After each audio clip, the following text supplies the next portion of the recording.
नमस्कार, let's mic के एक बिल्कुल नए जानकारियों से भरपूर शो में आपका स्वागत है जिसका नाम है कॉर्पोरेट दुनिया। ये सिर्फ एक प्रोग्राम नहीं है बल्कि एक खिड़की है उस दुनिया की तरफ जहां बिजनेस की चालें, स्टार्टअप्स की उड़ानें, मार्केट की धड़कनें और कंपनियों के भीतर की कहानियां आपको समझाई जाएंगी आसान, रोचक और भरोसेमंद अंदाज में। आइए सबसे पहले नजर डालते हैं कारोबार की दुनिया की आज की खबरों पर। अमेरिका के राष्ट्रपति डोनाल्ड ट्रंप ने चीन पर 100% टैरिफ लगाने की घोषणा की है। चीन से अमेरिका आने वाले सामान पर पहले से 30% टैरिफ लग रहा है। ऐसे में अब चीन पर कुल 130% टैरिफ लगेगा। ट्रंप ने कहा कि नया टैरिफ 1 नवंबर से लागू होगा। डोनाल्ड ट्रंप ने 1 नवंबर से सभी अहम सॉफ्टवेयर्स के निर्यात पर भी कंट्रोल करने की बात कही। Social media platform truth social पर ट्रंप ने लिखा कि यह दुनिया के करीब हर देश के लिए मुश्किल खड़ी करेगा।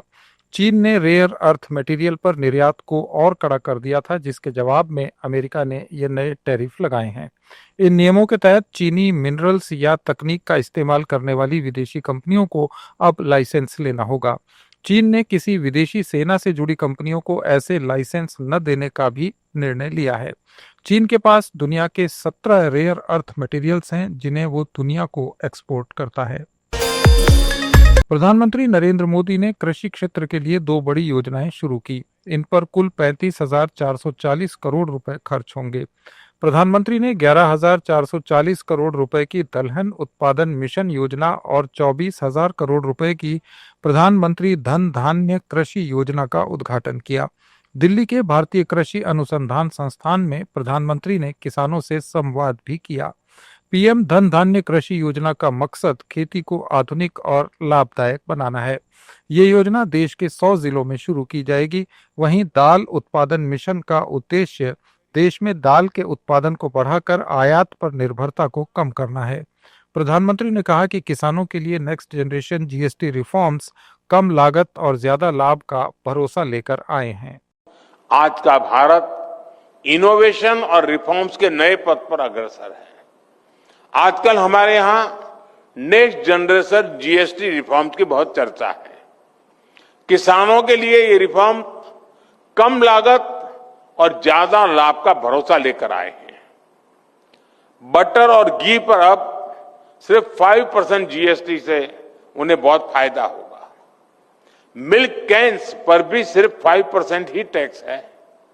इससे किसानों और प्रोड्यूसर्स को और बेहतर दाम मिलेंगे। इससे गरीब और मिडिल क्लास को कम कीमत में ज्यादा न्यूट्रिशन मिलना सुनिश्चित हुआ है। फूड प्रोसेसिंग सेक्टर को भी इन रिफॉर्म से बड़ा लाभ मिलना तय हुआ है। रेडी टू कंज्यूम और प्रिजर्व फ्रूट्स, वेजिटेबल्स और नट्स पर सिर्फ 5% जीएसटी है। आज 90% से अधिक प्रोसेस्ड फूड प्रोडक्ट 0% या 5% स्लैब में है। बायोपेस्टिसाइड्स और माइक्रो न्यूट्रिएंट पर टैक्स कम हो गया है। जीएसटी रिफॉर्म से बायो इनपुट सस्ते हुए हैं। छोटे ऑर्गेनिक फार्मर्स और एफपीओज को सीधा फायदा मिलना तय हुआ है। कृषि एवं किसान कल्याण मंत्रालय। भारत दुनिया का तीसरा सबसे बड़ा फिनटेक स्टार्टअप इकोसिस्टम बन गया है। इस साल अब तक 1.6 अरब डॉलर की फंडिंग जुटाने में ये इकोसिस्टम कामयाब रहा। मार्केट इंटेलिजेंस प्लेटफॉर्म ट्रैक्सन की एक रिपोर्ट के मुताबिक स्टार्टअप फंडिंग के मामले में भारत अब केवल अमेरिका और ब्रिटेन से पीछे है। अर्ली स्टेज स्टार्टअप्स ने अब तक 598 मिलियन डॉलर की फंडिंग जुटाई है। बेंगलुरु फिनटेक फंडिंग के प्राइमरी हब के रूप में अपना दबदबा बनाए हुए है, जिसकी कुल निवेश में 52% की भागीदारी रही है, जबकि मुंबई 22% हिस्सेदारी के साथ दूसरे नंबर पर है। करवा चौथ पर कल देश भर के बाजार और मॉल खरीदारों से गुलजार रहे। लोगों और खासकर महिलाओं ने 2 दिनों में कपड़ों, मिठाइयों, गिफ्ट आइटम्स, सजावटी और पूजा के सामान की जमकर खरीदारी की। इससे करवा चौथ पर होने वाले कारोबार में पिछले साल की तुलना में 27% की बढ़ोतरी दर्ज की गई। हालांकि गोल्ड के आभूषणों की खरीद बिक्री पर कीमतों में रिकॉर्ड तेजी का असर देखने को मिला, इसलिए इस बार हल्के आभूषणों की मांग ज्यादा रही। Confederation of all India traders के अनुसार इस बार का करवा चौथ लोगों और कारोबारियों के लिए कई मायनों में खास रहा। इनकम टैक्स में छूट और कम इंटरेस्ट रेट्स के साथ जीएसटी दरों में कटौती के कारण भी प्रोडक्ट्स के दाम घटने से लोगों ने खरीदारी जमकर की।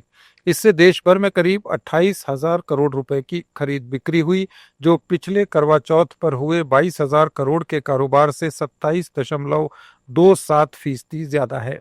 कैट के मुताबिक दिल्ली में करवा चौथ पर 8,000 करोड़ रुपए का कारोबार हुआ। चांदनी चौक, सदर बाजार, सरोजनी नगर, लाजपत नगर, करोल बाग, कनॉट प्लेस और खान मार्केट सहित कई प्रमुख बाजार पिछले 2 दिनों से खरीदारों से भरे नजर आए। नेशनल पेंशन स्कीम और अटल पेंशन योजना की कुल assets under management 16 lakh crore रुपए के पार पहुंच गई है। सरकार के मुताबिक इन दोनों प्रमुख पेंशन इन्वेस्टमेंट स्कीम्स के सब्सक्राइबर की संख्या भी अब 9 करोड़ का आंकड़ा पार कर गई है। पेंशन फंड नियामक और विकास प्राधिकरण ने हाल ही में कई नए इनिशिएटिव भी लिए हैं, जिससे एनपीएस को और मजबूत बनाकर पेंशन इंक्लूजन को बढ़ाया गया है।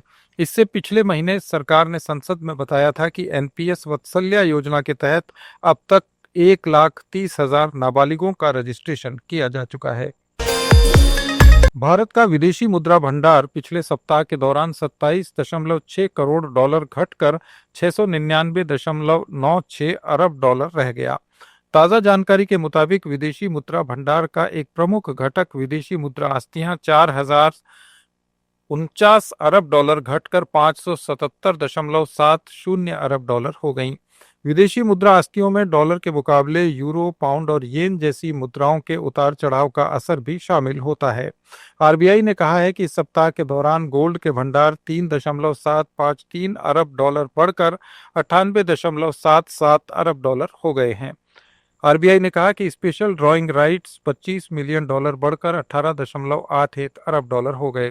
इसके अलावा अंतर्राष्ट्रीय मुद्रा कोष में भारत की रिजर्व स्थिति भी 40 लाख घटकर 4.6669 अरब डॉलर हो गई है।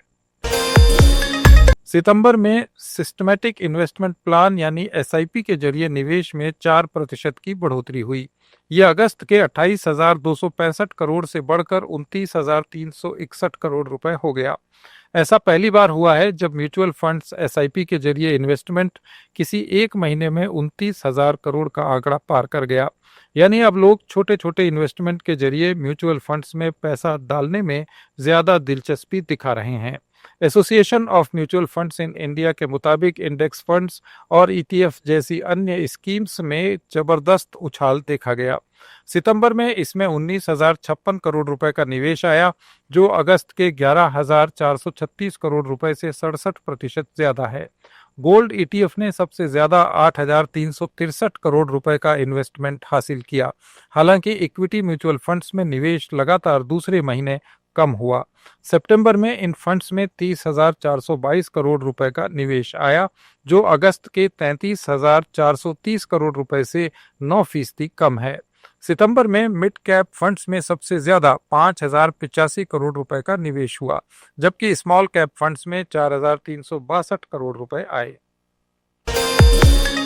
सरकार ने बैंकिंग सेक्टर के लिए एक बड़े फैसले का ऐलान किया है। अब देश के सबसे बड़े बैंक एसबीआई सहित कई पीएसबी बैंकों में शीर्ष मैनेजमेंट पदों पर निजी क्षेत्र के लोगों को भी तैनात किया जा सकेगा। नई गाइडलाइंस के अनुसार एसबीआई में प्रबंध निदेशक के 4 में से 1 पद पर प्राइवेट सेक्टर के उम्मीदवार और सार्वजनिक क्षेत्र के फाइनेंशियल इंस्टीट्यूशंस में काम करने वाले व्यक्तियों को काम करने का मौका मिल सकेगा। फिलहाल सभी एमडी और चेयरमैन पद आंतरिक उम्मीदवारों से ही भरे जाते हैं। एसबीआई के अलावा Punjab national bank, bank of Baroda, Canara bank, union bank of India और बैंक ऑफ इंडिया सहित 11 सार्वजनिक क्षेत्र के बैंकों में ये फैसला लिया जाएगा। ये थे कॉरपोरेट जगत के आज के कुछ अहम अपडेट्स। जुड़े रहिए लेट्स माइक के साथ। आप सुन रहे थे let's mic more than radio. Follow कीजिए हमें हमारे सोशल मीडिया प्लेटफॉर्म्स पर।